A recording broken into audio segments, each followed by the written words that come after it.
سکینہ عصر عاشور سکینہ کا تھا یہی نام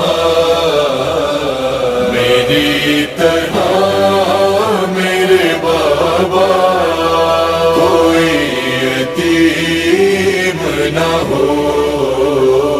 اس کے بعد ایک منزل آئی، منزل زبالہ۔ یہ منزل بڑی اہمیت کی حامل ہے، اور بس یہیں پہ آ کے میری گفتگو ختم۔ منزل زبالہ پہ پہنچے تو یہاں پر کوفے سے آتے ہوئے دو افراد ملے امام حسین السلام کے قافلے کو۔ امام نے دو آدمی بھیجے، ان دو آدمیوں نے دیکھا کہ حسین کا قافلہ آ رہا ہے تو راستہ چھوڑ کے انہوں نے دوسری سمت اختیار کر لی، کوشش کی کہ امام کے ساتھ سامنا نہ ہو سکے۔ امام نے دو آدمی بھیجے کہ ان کو پکڑو اور ان سے پوچھو کہ کوفے کے کیا حالات ہیں۔ وہ گئے اور خبر لے کے آئے، اور اس کے بعد آ کہنے لگے کہ مولا جو خبر آئی ہے تو کہیے، تو اگر ذرا سے الگ ہو کے ہم سنا دیں آپ کو۔ امام نے ارد گرد دیکھا، اپنے جانثار اصحاب تھے یا اعزا تھے۔ امام نے کہا کہ ان سے کوئی پردہ نہیں ہے، یہ کوئی غیر نہیں ہے، جو کچھ بتانا ہے سب کے سامنے بتاؤ۔ بس جو گیا تھا امام کا آدمی پوچھنے کے لیے، اس نے بات کرنے سے پہلے اپنے سر سے اپنا عمامہ اتار کے زمین پہ پھینک دیا۔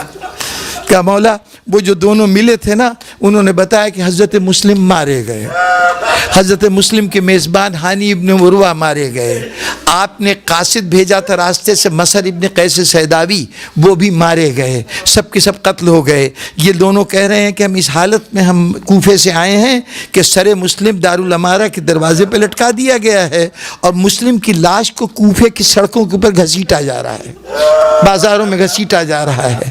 امام نے سنا، اور سننے کے بعد امام پہ بڑا غیر معمولی کیفیت طاری ہوئی۔ امام کی آنکھوں سے بے ساختہ آنسو نکلنے لگے۔ اس کے بعد آنسو پہنچ کر اب وہ خیمہ جس میں بیبیاں روکی گئی ہیں، اس خیمے میں گئے، جا کے مخاطب ہوئے، زینب ذرا مسلم کی بیٹی عاتقہ کو تو بلانا۔ مسلم نے عقیل کی ایک بچی جناب سکینہ کی ہمسن تھی، تقریباً وہی عمر تھی جو جناب سکینہ کی تھی۔ کہا کہ ذرا بلانا۔ اب یہ بچی جو ہے یہ امام حسین کی بھانجی بھی ہے، حضرت رقیہ اس بچی کی ماں ہے، یہ جناب امام حسین السلام کی بہن ہیں، یعنی جناب فاطمہ زہرا صلوات اللہ علیہ کے بطن سے تو نہیں، ان کی ماں دوسری ہیں لیکن علی کی بیٹی ہیں۔ تو چنانچہ اپنی بھانجی کو کہا ذرا عاتقہ کو تو بلانا۔ زینب گئیں، بچی کو ساتھ لے کے آئیں۔ حسین بڑی محبت کرتے تھے بچوں سے، بلایا بیٹی ادھر آؤ، گود میں بٹھا لیا۔ زینب میں نے مدینے سے چلتے ہوئے تمہیں 2 گوشوارے دیے تھے، کانوں میں پہننے کے 2 گوشوارے دیے تھے، وہ تو لانا۔ زینب گوشوارے لائی۔ حسین نے اپنے ہاتھوں سے بچی کے ننھے کانوں میں گوشوارے پہنائے، ایسے ہی گوشوارے جیسے اس سے پہلے سکینہ کو پہنائے تھے، وہ گوشوارے پہنائے۔ اس کے بعد بچی کے ماتھے پہ بوسہ دیا۔ اب بچی یہ سب کچھ دیکھ رہی ہے، بنی ہاشم کی بچی ہے، اس گھرانے کی بچی ہے، جانتی ہے ماموں بہت محبت کرتے ہیں، لیکن محبت کا یہ انداز اس کے لیے نیا تھا۔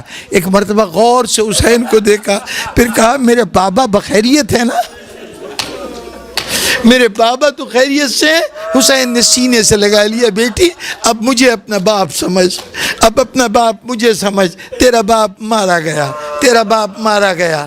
بچی بے ساختہ باپ کو یاد کر کے رونے لگی۔ میرا دل چاہتا ہے بس آخری جملہ بزرگان محترم کہ ہاتھ جوڑ کے کہوں، بی بی عاتقہ بہت بڑا صدمہ ہے، یتیمی بہت بڑا صدمہ ہے، یقیناً دل پہ بڑا سخت چوٹ لگی ہوگی، لیکن بی بی خوش نصیب ہے تو کہ تجھے یہ خبر اس طرح ملی کہ حسین نے سنائی ہے، ماموں کی گود میں تو نے یہ خبر سنی ہے۔ کاش ذرا یہ دیکھ کہ کربلا میں سکینہ نے کیسے باپ کے بننے کی خبر سنی ہے، سنانے والوں نے کیسے سنائی؟ وہی گوشوارے جو آج پہنائے گئے ہیں تجھے، کربلا میں یہ گوشوارے کانوں سے گھسیٹ کے اتارے گئے تھے۔ سکینہ کو اس طرح سے تعزیت کی گئی تھی کہ منہ پہ تماچے مارے گئے تھے، بچی کی آنکھوں سے اور بچی کے چہرے سے لہو جاری ہو گیا تھا، اس طرح سے تماچے مارے گئے تھے۔